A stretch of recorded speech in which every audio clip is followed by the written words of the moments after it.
What's up guys, I'm back with another start to finish custom jewelry piece. This time I'm making Gumby in solid gold.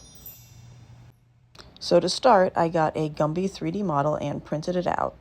There are plenty of Gumby models on the internet, so I just pulled one and then modified the face features and the arms and the positioning to make it exactly how I wanted it. And here's the model.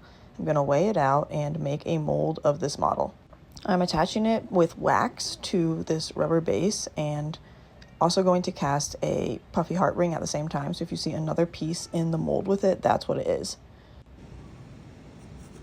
So putting the flask on top of the mold so I can fill that with this investment mixture. This is a 2-part investment mold mixture. So I mix the powder with water, combine it with my hand until it gets to the right consistency. And then once I get it exactly how I want it and it's all combined, this looks like a perfect texture. Now I'm going to pour it over the models and cook these models in the kiln overnight. So you can see it's hardened. I pulled the rubber base off and there's that wax at the bottom. There's a hole going to the wax, so the wax can melt out of the bottom of the mold, leaving a negative cavity that I can fill with gold. And this is the gold I'm going to be casting, weighing it out, a combination of fresh 14 karat gold and then also some scrap gold that I'm ready to melt down.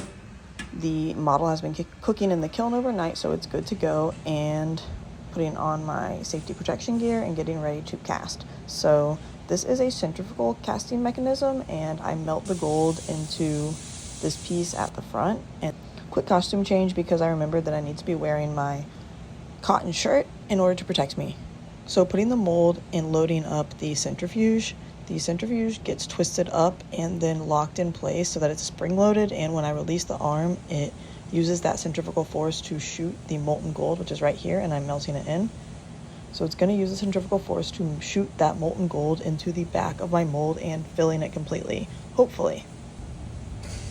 So there you see the arm swinging around really fast.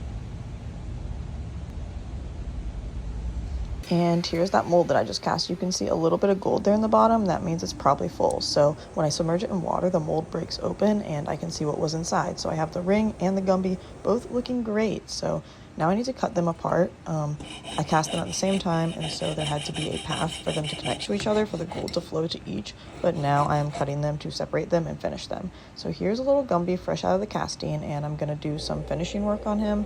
This is the polishing wheel. And I'm just going to get out any little imperfections and smooth them out and get him to be super, super shiny, just how I want him.